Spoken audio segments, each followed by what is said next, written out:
My name is Amy. I am 31 years old. I live in a quiet city where the seasons change slowly and people are friendly. I work in a small bakery. It is called the Sweet Spoon. The air inside always smells like warm bread and sweet sugar. I am not the owner. I just work there. But I love it. My life was simple, maybe a little bit lonely. I went to work. I came home to my small, clean apartment. I read books. I watched movies. I dreamed of a different life, a life with love, a life with adventure. I thought that kind of life was only in books. Then I met him. His name was Leo. He came into the bakery one rainy afternoon. He had dark hair and kind, brown eyes. He had a beautiful accent. It sounded like music. He was from another country, a country far away across the ocean. He told me he was a student. He was studying business at the local university. He smiled at me. It was a warm smile, a smile that made the rainy day feel sunny. "What do you recommend?" he asked. His voice was soft. I was shy. I usually am. But with him, it felt different. "The apple turnovers are very good today," I said. "I just made them." He bought one. He sat at a small table by the window. He ate it very slowly. He looked at me sometimes. I felt my cheeks get warm. When he finished, he came back to the counter. "That was the best apple turnover of my life," he said. His eyes were sparkling. I laughed, a real laugh. It felt good. "I'm glad you liked it," I said. He came back the next day, and the day after that. He always bought something small, a coffee, a cookie, but he stayed for a long time. We talked. He told me about his country, the mountains, the sea, the food. It sounded like a magical place. He told me about his family, his mother and his 2 sisters. He missed them very much. He asked me about my life, my dreams. I told him I wanted to travel one day, to see the world. He listened. He really listened. Not like other people. He looked at me like I was the most interesting person in the world. He made me feel special. He made me feel seen. After a week, he asked me out on a date. We went for a walk in the park. The autumn leaves were red and yellow. It was beautiful. We held hands. His hand was warm and strong. It felt right. I felt so happy. I felt like I was living in one of my books. This couldn't be real. But it was. Our love story was fast. Very fast. We spent every day together. We cooked dinner at my small apartment. He was a good cook. He made dishes from his country. They were full of new and exciting flavors. We laughed so much. My quiet apartment was not quiet anymore. It was filled with his laughter, his music, his life. My friends liked him. My best friend, Clara, said, "He is so charming, Amy. I'm so happy for you." My family was happy too. They saw me smiling all the time. I was a different person, a happy person. One evening, we were sitting on my sofa. He was quiet. He looked sad. "What's wrong?" I asked. I touched his face. He sighed, a long, sad sigh. My student visa is ending soon, he said. In a few months, I will have to go back to my country. My heart felt cold. Go back, leave me. The thought was painful. No, I said, you can't leave. I don't want to leave, he said. His eyes were wet with tears. I love this country. I want to build a life here. With you, Amy. I have never felt this way about anyone before. You are my home now. He said the words I had been dreaming of. I love you, Amy, he whispered. I love you so much. I love you too, Leo, I cried.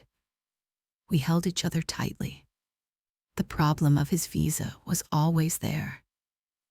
A dark cloud over our sunny days. We talked about options. Could he get a work visa? It was very difficult, he said. His chances were small. The sadness in his eyes was deep. I couldn't stand to see him so sad. I wanted to fix it. I wanted to keep him here. With me. Then one night, he said it. There is one way, he said slowly. He looked at me. His face was serious. If we were married, I could stay. Married, the word hung in the air. We had only known each other for 3 months. 3 perfect, wonderful months. My mind said it was too fast. It was crazy.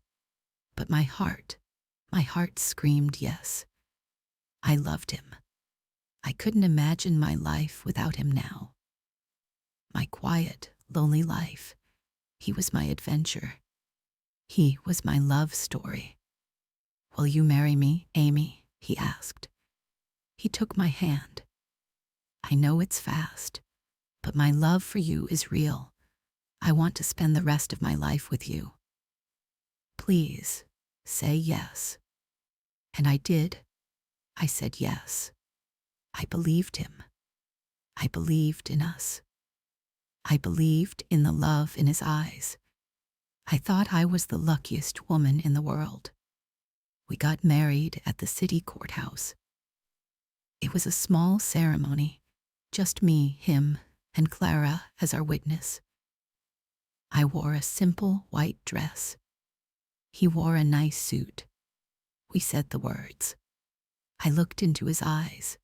He smiled at me. I thought, this is it. This is the beginning of our forever. After the wedding, he was so happy, so relieved.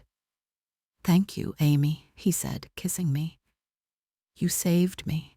You saved us. We started the immigration paperwork right away. It was a lot of work. So many forms. So many questions. We had to prove our marriage was real. We took pictures together. We opened a joint bank account. We sent them letters from our friends and family. I did most of the work. Leo was busy with his studies, he said. I didn't mind. I was happy to do it. I was building our future. For the first few months of our marriage, everything was good. He was still the same loving, charming Leo. He brought me flowers. He told me I was beautiful. We were happy. Or I thought we were happy. Slowly, things started to change. It was small things at first, things I tried to ignore. He started taking phone calls in the other room. He would close the door. He would speak in his native language. His voice would be low and quick. When I asked who it was, he always said, just my mother. Or my sister asking for money. I believed him. Why wouldn't I? He started going out more with his friends from his country. I met them once or twice. They were nice, but they always spoke in their language. I would sit there, smiling, but feeling outside, left out. Leo didn't try to include me much. It's just easier for us to talk in our language, he would say. You understand, right, my love? I nodded. I tried to understand. The money situation changed too. He got a good job after he graduated. Because he was married to me, it was easy for him to get a work permit. I was so proud of him. I thought, now we can start saving for a house, for our future. But he opened his own bank account. He put his salary in there. He still paid half the rent. But his money was his. He didn't talk about it with me. When I tried to talk about our future, about saving together, he would change the subject. We have time for that later, Amy, he'd say. Let's just enjoy now. The distance between us grew. Slowly, quietly, the laughter in our apartment became less frequent. The romantic dinners stopped. He was often tired or busy. He spent a lot of time on his computer, talking to people online from his home. I felt a small, cold fear in my heart, but I pushed it away. Marriage is hard work, I told myself. We are just going through a difficult phase. The day the green card arrived was a normal Tuesday. It came in the mail, a thick, official envelope. I saw it on the kitchen table. My heart jumped with excitement. This was it, the final step. Now he was safe. He could stay here forever with me. Our future was secure. I waited for him to come home from work. I made his favorite dinner. I put candles on the table. I wanted to celebrate. He came home. He saw the envelope. He opened it. He looked at the small, green plastic card. He held it in his hand. A slow smile spread across his face. It was a smile of pure relief, of victory.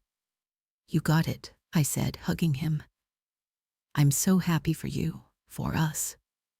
He hugged me back, but his hug felt different.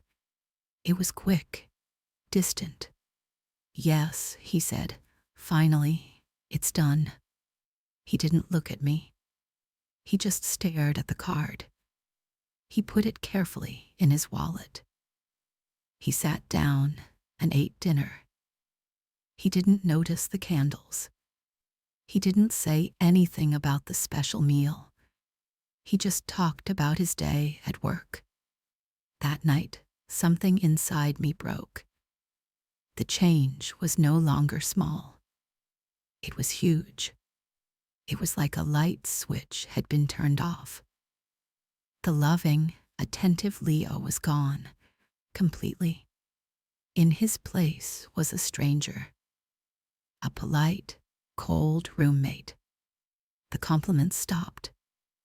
The I love yous disappeared. He stopped touching me. He slept on the very edge of the bed, his back to me. When I tried to talk to him, to ask him what was wrong, he would just say, I'm tired, Amy. Or, I'm stressed from work. He was living his own life. A life I was not part of. He went out with his friends. He bought expensive clothes. He was planning a trip to his home country. Alone. I need to see my family, he said. It has been a long time. He didn't ask me to come with him. I felt so stupid, so naive. The cold fear in my heart grew bigger every day. Was this all a lie? Was our love a lie? Was our marriage just a piece of paper for him? No, I couldn't believe that. It was too cruel, too painful. The truth came one night. It came by accident. He was in the shower. His laptop was open on the sofa. A message popped up on the screen. It was from his sister. I know I shouldn't have looked, but I couldn't stop myself. My hands were shaking. The message was in his language, but I could see a name, a woman's name, Sophia. And then I saw the pictures. Pictures of Leo with another woman. They were beautiful pictures. They were on a beach. They were smiling. In one picture, she was wearing a ring, an engagement ring. He was kissing her hand. The date on the pictures was from a year ago. Before he met me, my world stopped. The air left my lungs. My legs gave way. I sat down hard on the floor. I couldn't breathe. It was all a lie, all of it. The love, the sad eyes, the fear of leaving. It was an act, a very good act. He had a fiancée in his home country. He came here. He needed to stay. He found me, a simple, lonely woman, a woman who dreamed of love, an easy target. He married me to get his green card, and now that he had it, he didn't need me anymore.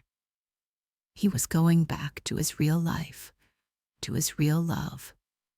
I felt a pain so deep, so sharp, it was physical. My heart was not just broken, it was shattered. It was crushed into dust. I felt like a fool, the biggest fool in the world. How could I have been so blind? He came out of the shower. He was humming a song. He saw me on the floor. He saw the laptop screen. His face changed. The friendly mask dropped. For the first time, I saw the real Leo. His eyes were cold, hard. There was no love. There was no kindness. There was nothing. Amy, he said. His voice was flat. I couldn't speak. I just pointed at the screen. Tears were streaming down my face. He didn't even try to lie. He just sighed, an annoyed sigh. You were not supposed to see that, he said. Who is she? I finally whispered. My voice was broken. She is my fiancée, he said simply. We will be married when I go back. The words hit me like stones. But you married me, I said. He looked at me. No pity, no regret, just irritation. I had to, Amy. It was the only way I could stay. The only way I could get a good job and save money for my future, for our future. He meant him and Sophia. So it was all a lie, I asked. Everything you said, everything we had. I am fond of you, Amy, he said. That was the word he used, fond, like I was a pet, a nice dog. You are a kind woman, but it was not love. It was a means to an end. An arrangement. An arrangement. My marriage, my love story, my life for the past year. It was just an arrangement for him. I don't remember much about the rest of that night. I remember shouting. I remember crying. I remember a deep, empty coldness. He packed his bags. He didn't say sorry. He didn't say goodbye. He just left. He walked out of my apartment, out of my life. And he took the last piece of my heart with him. The weeks after he left were a blur of pain. I didn't go to work. I didn't answer my phone. I just sat in my quiet apartment. It was quiet again, but this was a different kind of quiet. It was a loud, screaming quiet, filled with his ghost, his lies. I felt so ashamed, so stupid. How could I tell anyone? How could I tell Clara that my perfect husband was a liar, that my marriage was a sham? But Clara is a good friend. She came over. She found me in my dark apartment. She didn't say, "I told you so." She just held me. She let me cry. She listened to the whole ugly story. "He is a monster, Amy," she said. "This is not your fault. You have a good heart, a trusting heart. He used that. That is his weakness, not yours." Her words were a small light in my darkness. Slowly, very slowly, I started to heal. It was the hardest thing I have ever done. I had to face the world again. I had to face the shame. I went back to work at the bakery. The smell of bread and sugar made me feel a little better. It was familiar. It was real. My boss was kind. She understood. I filed for divorce. It was a painful process, but it was necessary. I needed to cut the final tie to him, to his lie. I started to rebuild my life. Again, I painted the walls of my apartment a new color. I bought new furniture. I got rid of everything that reminded me of him. I made the space mine again. I learned a lot from that terrible experience. I learned that some people are not what they seem. I learned that you have to be careful with your heart. But I also learned something else. I learned that I am strong. I survived. I survived the worst kind of heartbreak, and I was still standing. My life is simple again now. I work at the bakery. I come home to my small, clean apartment. I read my books. But something is different. I am different. I am not the same naive, lonely girl.